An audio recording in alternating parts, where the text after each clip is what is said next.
সন্তান জনাব হযরত মাওলানা আব্দুল হাই সিদ্দিকী সাহেব, উনি আপনাদের সামনে তার কোরআন হাদিস থেকে সারগর্ভ আলোচনা নিয়ে আসছেন। আমি হযরতকে তার মূল্যবান আলোচনা করার জন্য সবিনয় অনুরোধ জ্ঞাপন করছি।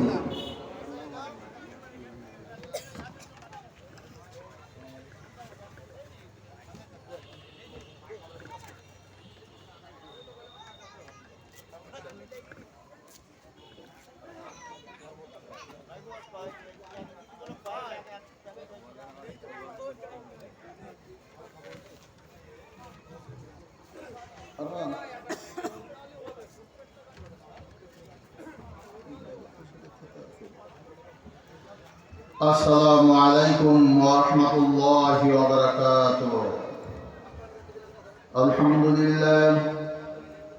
আলহামদুলিল্লাহ নাহমাদুহু ওয়া নাস্তাঈনুহু ওয়া নাস্তাগফিরুহু ওয়া নাউযু বিল্লাহি মিন শুরুরি আনফুসিনা ওয়া মিন সাইয়্যাতি আ'মালিনা।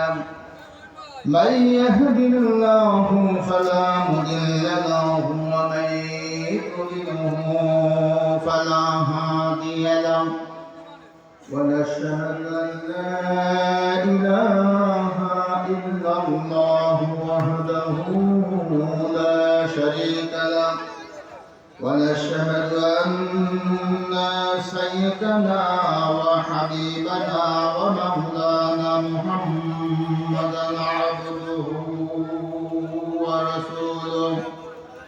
فقد قال الله تعالى في كلامه المجيد والفرقان الحميد. أعوذ بالله من الشيطان الرجيم. بسم الله الرحمن الرحيم. هو الذي أرسل رسوله بالهدى ودين الحق ليظهره على الدين كله وكفى بالله شهيدا. إن الله وملائكته يصلون على النبي يا أيها الذين آمنوا صلوا عليه وسلموا تسليما. اللهم صل على مولانا محمد وعلى آل سيدنا حبيبنا محمد. بلغ العلا بكماله كشف الدجى بجماله حسنت جميع خصاله. صلوا عليه. আজকের ঐতিহ্যবাহী বাদামতলা শাহী জামে মসজিদ শাহী ঈদগাহ ময়দানে আজকের এই তাফসীরুল কোরআন মাহফিলের সম্মানিত সভাপতি সাহেব, আজকের মাহফিলের আমন্ত্রিত সম্মানিত প্রধান বক্তা সহ আমন্ত্রিত মেহমানবৃন্দ, উপস্থিত মুসল্লিবৃন্দ, পর্দার আড়ালের মা ও বোনেরা, আসসালামু আলাইকুম ওয়া রাহমাতুল্লাহি ওয়া বারাকাতুহু। আল্লাহ রাব্বুল আলামিন আমাদের এই সুন্দর জান্নাতি পরিবেশে আসার বসার কোরআন শোনার তৌফিক দিয়েছেন। সেই মুনিবের দরবারে সকলে একযোগে সমস্যারে সবাই পড়ছি আলহামদুলিল্লাহ। আমি আপনাদের সামনে কোরআন শরীফের সূরা আল ফাতহ এর 28 নম্বর আয়াত তেলাওয়াত করেছি। আল্লাহর কাছে হাজারো শুকরিয়া, আল্লাহ যে নিয়ামত আমাদের দিয়েছেন। লক্ষ লক্ষ কোটি কোটি বছর যদি আমরা হায়াত পাই, সে হায়াতেও আল্লাহর শুকরিয়া আদায় করে আমরা শেষ করতে পারবো না। বিগত 17টি বছর আমরা খোলামেলা সুন্দর পরিবেশে পবিত্র আল কোরআনের তাফসীর আমরা পড়তেও পারিনি, শুনতেও পারিনি, ঠিক কিনা? তাফসীর মাহফিল করতে গেলেই কত জায়গা থেকে অনুমতি নিয়ে আসতে হতো। তারপরও বিভিন্ন রকমের শর্ত সাপেক্ষে অনুমতি দেওয়া হতো। মাহফিলে গেলেই প্রথমেই বলা হতো, হুজুর উপরের চাপ আছে, কথাবার্তা খুব সাবধানে বলবেন, উপরের চাপ আছে। এই উপরের চাপটা কি? উপরে তো আমরা জানি আকাশ আর জমিনের একচ্ছত্র মালিক, যিনি আমাদের সৃষ্টিকর্তা, যিনি আমাদের রব, যিনি আমাদের প্রভু, যিনি সারা পৃথিবীর লালন পালনকারী, যিনি সমস্ত অধিপতির অধিপতি, রাজাভ্রাজ মহান রব্বুল আলামিন, তিনি উপরে সহ সকল স্তরে তিনি আছেন। কিন্তু এক শ্রেণীর মানুষ তারা ক্ষমতায় এসেই তারা মনে করেছিল যে আমরাই উপরে, আমরাই সবচেয়ে শক্তিশালী। এমন ভাবে বক্তব্য দিয়েছে নেতারা যে করোনা ভাইরাসের চেয়েও বাংলাদেশ আওয়ামী লীগ সরকার শক্তিশালী। এইভাবে করে অহংকার পূর্ণ বক্তব্য দিয়েছে। আরো তারা বক্তব্য দিয়েছিল আমরা কখনো পালাবো না। এইভাবে করে যারা বক্তব্য দিয়েছিলেন, এই মাটিতে যারা সময় আধিপত্য বিস্তার করেছিল, এই বাংলার মাটিতে যারা ইসলামকে মুছে ফেলে দেওয়ার জন্য আলেম ওলামাদেরকে কারাগারে রেখেছিল, বছরের পর বছর ইমানদারদেরকে নির্যাতন চালিয়েছিল, শুধুমাত্র ইসলামকে দমন রাখিয়ে দেওয়ার জন্য, ইসলামী আন্দোলনকে দমিয়ে রাখার জন্য। কিন্তু আল্লাহর বড় মেহেরবানি, তিনি বড়ই রহম করেছেন। আজকে যারা অহংকারে লিপ্ত ছিল তারা আজকে কোথায়? তোমরা যাদেরকে বাংলার জমিন থেকে উৎখাত করতে চেয়েছিলে তারা এখনো পর্যন্ত বাংলার জমিনে টিকে আছে, ঠিক কিনা? কিন্তু তোমরা যারা ক্ষমতায় ছিলে, ক্ষমতার দাপট দিয়েছিলে এবং তোমরা বলেছিলে আমরাই সব, আজকে তোমরা কোথায়? আজকে তোমরা ফেরাউন, নমরুদ, হামানের মতো চিরতরে তোমাদের অস্তিত্ব বিলীন হয়ে গেছে। বাংলার জমিনে তোমাদের আর কোনো স্বপ্ন নাই। এখন বাংলাদেশের একটি মাত্র স্বপ্ন, আলেম ওলামার স্বপ্ন, টুপিওয়ালাদের স্বপ্ন, জনতার স্বপ্ন, সব দল দেখা শেষ। আগামীতে টুপিওয়ালাদের বাংলাদেশ। এখন শুরু হবে কোরআনের আইন বাস্তবায়ন। আমাদের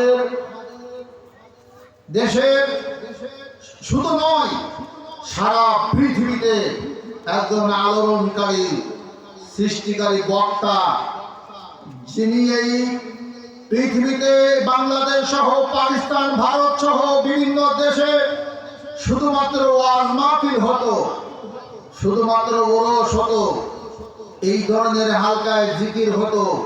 কিন্তু তাফসীর মাহফিল যিনি প্রথমে শুরু করেছিলেন তিনি হলেন আমাদের কলিজার টুকরা, সারা পৃথিবীর মুসলিমের মনায়ের মালিক, কোরআনের পাখি আল্লামা দিলওয়ার হোসেন সাঈদী। তিনি যে শপথ করে গেছেন বাংলার জমিনে যারা ইসলাম বিরোধী শক্তি থাকবে, ইসলাম যাদের পছন্দ হয় না, ইসলামী আন্দোলন যারা মুছে দিতে চায়, তাদের নাকের ডগা দিয়েই বাংলার জমিনে কলেমার পতাকা পার পার করে উড়বে একদিন। সত্যি যেন সেটাই বাস্তবায়ন হবে ইনশাআল্লাহ। যারা এই দেশে জুলুম করেছিল আলেমদের উপরে, ইমামদের উপরে, বক্তাদের উপরে, কোরআনের উপরে যারা নিষিদ্ধ করেছিল, তাদের নাকের ডগার উপর দিয়েই কোরআনের রাষ্ট্র কায়েম হবে। এবং যারা বাধা দিতে আসবে, নতুন করে যদি কেউ এই ইসলামী আন্দোলন ছাড়া অন্য কিছু পছন্দ করতে চায়, তাদেরকেও শেখ হাসিনার মতো বাংলাদেশ থেকে চলে যেতে হবে। এখানে ফ্যাসিবাদের কোনো আশ্রয় বাংলার জমিনে হবে না। এই দেশ ৭১ সালে স্বাধীন হয়েছিল পাকিস্তানের হাত থেকে। ভারত শাসন করে, ভারত সহযোগিতা করে, ভারত হাতে তুলে নিয়েছিল। তার মানে আমরা বাঘের গাল থেকে সিংহের গালে এসে হাজির হয়েছিলাম। কিন্তু এখন কোন দেশের সাহায্য নয়, ভারতের সাহায্য নয়, পাকিস্তানের সাহায্য নয়, কোন দেশের সাহায্য ছাড়াই ছাত্র জনতা এবং মুসলিম উম্মাহ বাংলাদেশকে আরেকবার সত্যিকারে স্বাধীন করেছে। সুতরাং এই স্বাধীন বলবৎ থাকবে ইনশাআল্লাহ। বাংলাদেশ পরাধীন হবে না। কারোর চক্ষু, রক্ত চক্ষুর দিকে বাংলাদেশ ভয় পাবে না। এখানে আল্লাহ রাব্বুল আলামিন তার রাসূলকে যে দ্বীন নিয়ে পাঠিয়েছিলেন, সেই দ্বীনই বাস্তবায়ন হবে ইনশাআল্লাহ। তাই আল্লাহ রাব্বুল আলামিন বলেন, ওয়াল্লাযী আরসালা রাসূলাহু বিল হুদা ওয়া দীনিল হক লিযুহরিহু আলাদ-দীনি কুল্লিহি ওয়া কাফা বিল্লাহি শাহীদা। তিনি সেই নবী, তিনি সেই রব যিনি তার রাসূলকে দ্বীন হক, সত্যের বিধান দিয়ে জমিনের বুকে পাঠিয়েছেন। নবীর দায়িত্ব হলো তামাম পৃথিবীর যত মতবাদ আছে সমস্ত মতবাদের উপরে আল্লাহর দ্বীনকে তিনি বিজয়ী করে দিবে। তার মানে হলো নবী যে দ্বীন এনেছিল, যে জীবন ব্যবস্থা এনেছিলেন, এই জীবন ব্যবস্থায় গোটা বিশ্ব চলবে, কেউ ঠেকাতে পারবে না। মুনাফিক নাফরমান যারা থাকবে সব তারা দুর্গত হয়ে যাবে। আল্লাহর দ্বীন আল্লাহর জমিনে কায়েম হয়ে যাবে।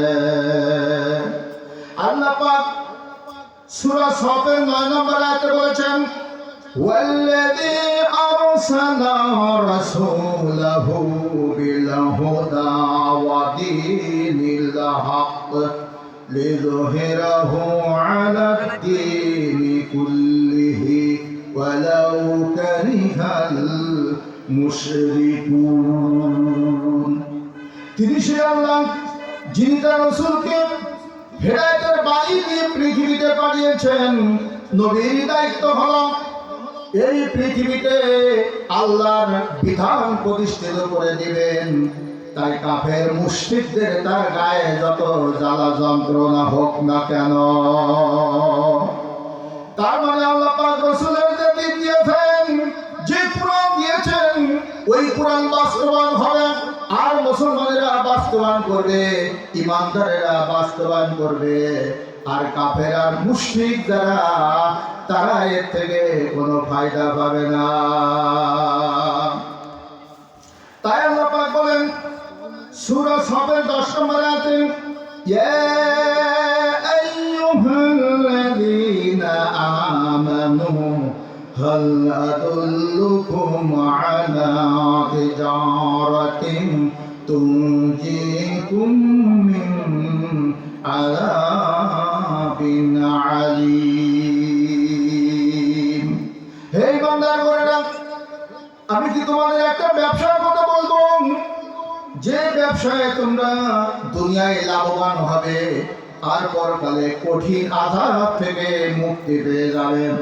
সে ব্যবসাটা হলো তুমিনুনা বিল্লাহি ওয়া রাসূলিহি ওয়া তুজাহিদুনা ফি সাবিলিল্লাহি বিআমওয়ালিকুম ওয়া আনফুসিকুম যালিকুম খায়রুল লাকুম ইন কুনতুম তা'লামুন। তোমরা আল্লাহর পরিবার আনো, রাসূলের পরিবার আনো। আল্লাহ রাসূলের উপর ঈমান আনার পরে তোমাদের জান আর মালকে আল্লাহর রাস্তায় লড়াই করো, সংগ্রাম করো, তাহলে আমি আল্লাহ তোমাদের জান্নাত দিয়ে দিব। আর এটা তোমাদের জন্য একটা কল্যাণকর বিষয়।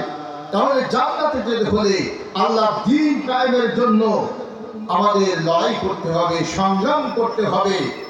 আমাদের সমস্ত বিপদ আপদ মুসিবতের উপেক্ষা করে আল্লাহর দ্বীন এই জমিনে প্রতিষ্ঠার আন্দোলনে শরীক হতে হবে।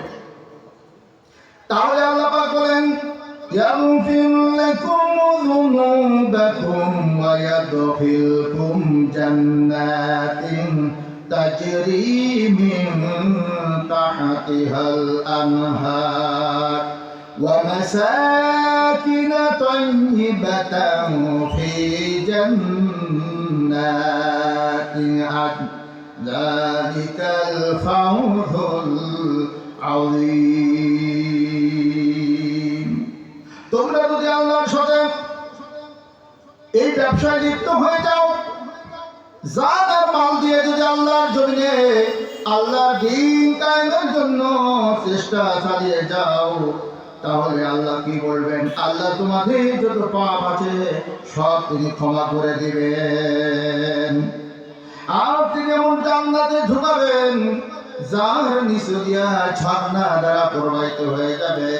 এমন জান্নাত যেখানে ঢুকলে ওইখান থেকে আর কোনোদিন বের করবে না।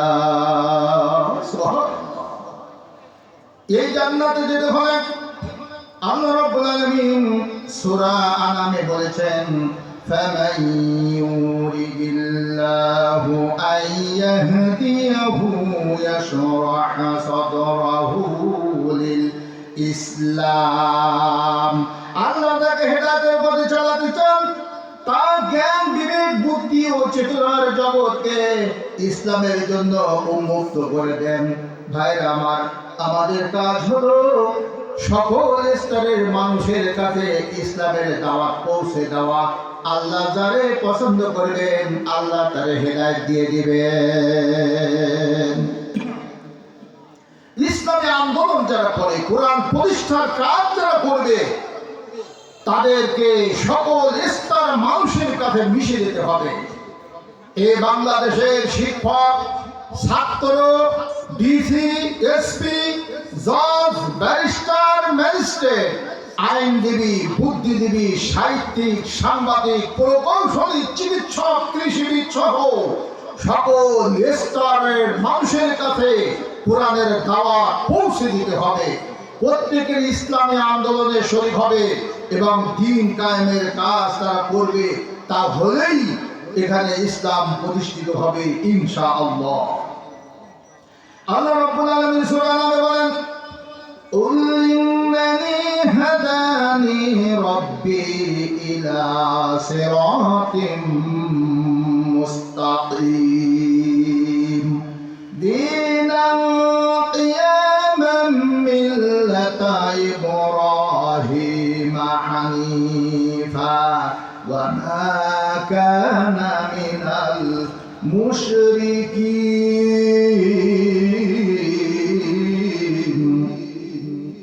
বলো আমার রব আমাকে সঠিক পথ পরিচালিত করেছেন, যা সুপ্রতিষ্ঠিত দিন, এক বলিষ্ঠ, যেদিন ইব্রাহিমের পর এবং মুশরিকদের অন্তর্ভুক্ত নয়।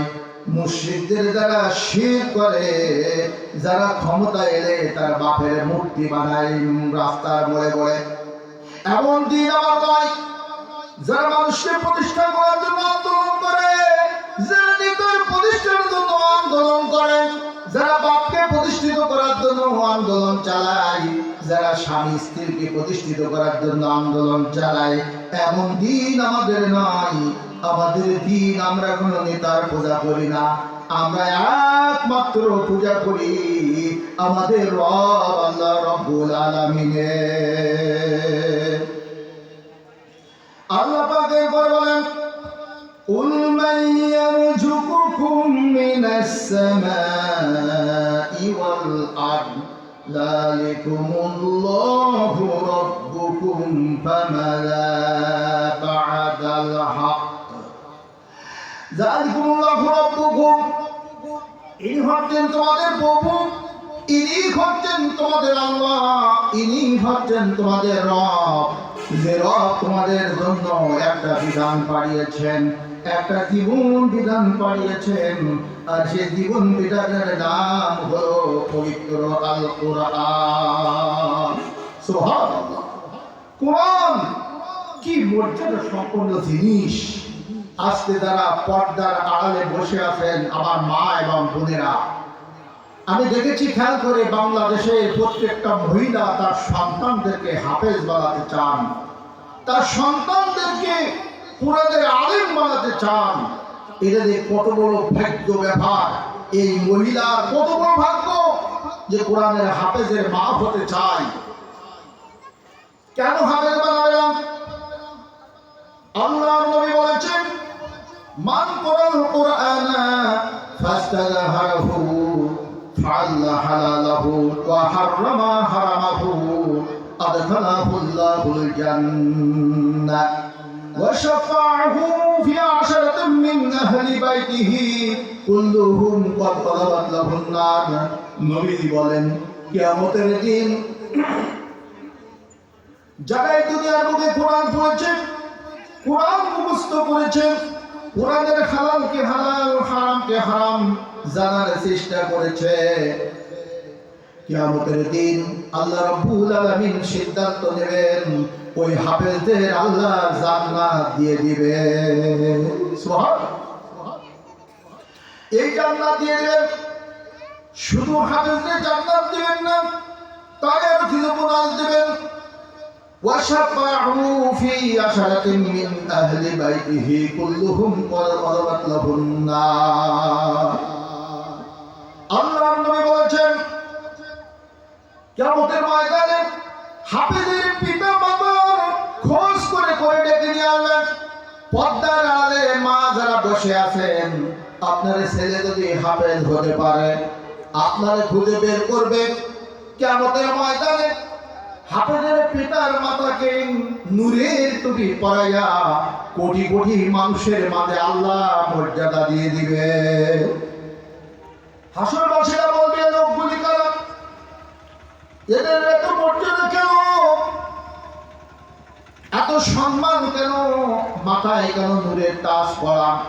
তখন তারা বলবে, আহারে, এরা কোনো নবীও নয়, এরা কোনো নেতাও নয়, এরা কোনো ওলিও নয়, এরা পৃথিবীর বুকে সাধারণ মা বাপ, সাধারণ মানুষ, যারা কিছুই বুঝতো না, কিন্তু এতটুকু বুঝতো আমার সন্তানদের হাফেজ বানাতে হবে, কোরআন শিখাতে হবে। এতটুকু যারা বুঝেছিল, সন্তানকে হাফেজ বানাইছিল, কোরআন শিক্ষা দিয়েছিল, আজ অগণিত মানুষের মাঝে ওই হাফেজদের আল্লাহ রাব্বুল আলামিন তার পিতামাতার হাফেজের বরকতে হাসরের ময়দানে নূরের তাজ পরায় তাকে সম্মানিত করেছেন। সুবহানাল্লাহ। যারাই কোরআনের আলেম হয়, বিজ্ঞ হয়, জ্ঞানী হয়, কোরআনের আলেম যদি তৈরি করা যায়, মান কোরআন কোরআন ওয়া আমিলা বিমা ফিহি, মান কোরআন কোরআন ওয়া আমিলা বিমা ফিহি উলবিসা তাজাউ ইয়াউমাল কিয়ামা। কিয়ামতের দিন আলেমের পিতা মাতারা ডেকে দিয়েছে, তাদেরকে সম্মানের সাথে নূরের টাচ পরায় দেবেন। আর হাফেজদেরকে বলবে, হাফেজ তোমাদের জন্য বোনাস হলো, তোমরা হাসরের মাঠে খোঁজ করে তোমাদের আপনজন। ও হাফেজ, বিচারের পরে তাদের জাহান্নাম ওয়াজিব হয়ে গেছে। এইরকম 10 জন করে মানুষ খুঁজে খুঁজে নিয়ে আসো। আজকে কোরআনের বরকতে তোমরা যে হাফেজ হয়েছিলে, সেই হাফেজের বরকতে ওই 10 জনকে জাহান্নাম থেকে বের করে সুপারিশ করে তাদেরকে জান্নাতে নিয়ে যাও। আলেমদের পিতামাতার মাথায় নূরের টুপি পরানো হবে, আর হাফেজদের পিতামাতা সহ 10 জন আত্মীয় যারা হাফেজের নিকটতম হাফেজকে ভালোবাসত, তাদেরকে আল্লাহ রাব্বুল আলামিন সুপারিশ করে জান্নাতে নিয়ে যাওয়ার কথা বলবেন। সুবহানাল্লাহ। এই কোরআন যারা শিক্ষা দেন, মাদ্রাসায় ছাত্রদেরকে পড়ান, তাদের বিষয়ে দেখেন মূসা আলাইহিস সালাম একবার রাস্তা দিয়ে যাচ্ছেন আল্লাহর সঙ্গে কথাবার্তা বলার জন্য। মূসা আলাইহিস সালাম যাচ্ছেন, এমন সময় উনি লক্ষ্য করে দেখেন প্রতিমধ্যে একটা কবরের ভিতরে শাস্তি হচ্ছে, প্রচুর পরিমাণে শাস্তি হচ্ছে। তিনি ওখানে দাঁড়ায় গেলেন আর অনুধাবন করলেন শাস্তিটা কিসের জন্য হচ্ছে, তিনি বুঝতে পারলেন না। মূসা আলাইহিস সালাম আল্লাহর কাছে চলে গেলেন। আল্লাহর সঙ্গে কথাবার্তা সেরে যখন ফিরতেছিলেন, ফেরার পথে দেখে ওই কবরে আর কোনো শাস্তি হচ্ছে না, কবরের ভিতরে যেন জান্নাতের শান্তি হচ্ছে। লোকটা আল্লাহর কাছে জিজ্ঞেস করেন, রব্বুল আলামিন, আমি একটু আগে যখন যাই তখন দেখে গেলাম এই কবরের ভিতরে লোকটার উপরে শাস্তি হচ্ছে, আবার যখন এখন ফিরে আসলাম তখন দেখলাম কবরের মধ্যে শান্তি হচ্ছে, কারণটা কি? আল্লাহ রাব্বুল আলামিন জানাইলেন, মুসা রে, ওর সন্তানটিকে ও যখন মৃত্যুবরণ করে তখন ওর স্ত্রীর গর্ভে একটা সন্তান ছিল। ও নিয়ত করে এসেছিল আমাদের ধর্ম গ্রহণটা আমাদের সন্তানকে মুখস্থ করাবো, কিন্তু চিন্তা থাকতে পারে নাই।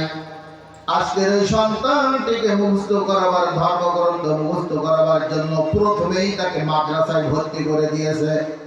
আর আজকে প্রথম সবকে সন্তানটি পড়েছে বিসমিল্লাহির রাহমানির রাহিম।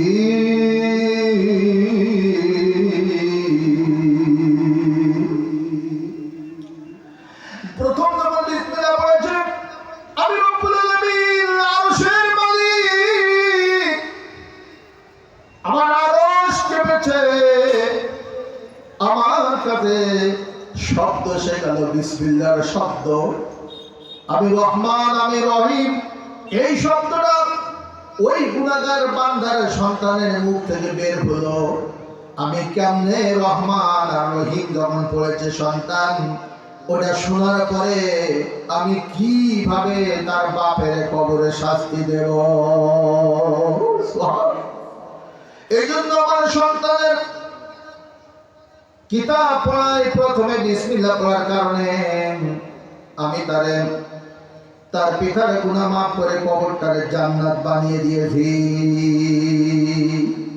আমার বন্ধুগণ, আমার মা বোনেরা, কলিজার টুকরা ছোট ছোট সন্তানগুলি দিন শিক্ষা করেন, মাদ্রাসায় পড়া দিলেন, শিক্ষা দেন, আর নিজেরাও জ্ঞানে গুণান্বিত হন। কোরআন পড়ুন, হাদিস পড়ুন, জিকির আজকার করুন, রোজা রাখুন, নামাজ আদায় করুন, সুন্দরভাবে চলেন। আমার এই দেশের মা বোনেরা সহ শিশুরা যদি ভালো হয়ে যায়, এমন একদিন আসবে বাংলার জমিনটা কোরআনের বরকতে হয়ে যাবে।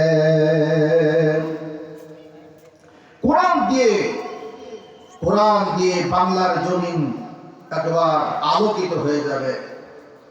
আল্লাহ রাব্বুল আলামিন সূরা ইমরানের ভিতরে বলেন, কুল আমান্না বিল্লাহি ওয়া মা উনজিলা علينا وإسحاق وما أنزل على إبراهيم وإسماعيل ويعقوب والأسباط وما أوتي موسى وعيسى والنبيون من ربهم ও নবী আপনি বলুন মানুষকে বলে দিন তোমরা আল্লাহর প্রতি ঈমান আনো এবং তার কোরআনের প্রতি ঈমান আনো আর তার নবীদের প্রতি ঈমান আনো ইব্রাহিম ইসমাঈল ইয়াকুব সমস্ত নবীদের উপরে ঈমান আনো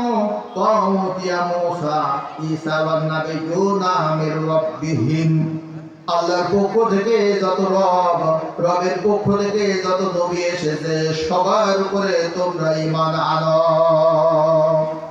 তার মানে হলো আমার নবী যখন দুনিয়ায় এসেছে আবু জেহেল আবু লাহাব উতবা সাইবা শুধু এরাই ঝামেলা করে নাই প্রত্যেক নবীর সময় এক একজন গ্রুপ টাট্টা কাফের তারা ঝামেলা করেছে এই জন্য প্রত্যেক নবীর জীবনী আমাদের পড়তে হবে জানতে হবে বুঝতে হবে কিন্তু মানার ব্যাপারে শুধু দুইজনকে মানতে হবে একজন হলো বিশ্বনবী মুহাম্মদুর রাসূলুল্লাহ সাল্লাল্লাহু আলাইহি ওয়াসাল্লাম তার আদর্শকে মানতে হবে আর একজন নবী হলো আমাদের জাতির পিতা ইব্রাহিম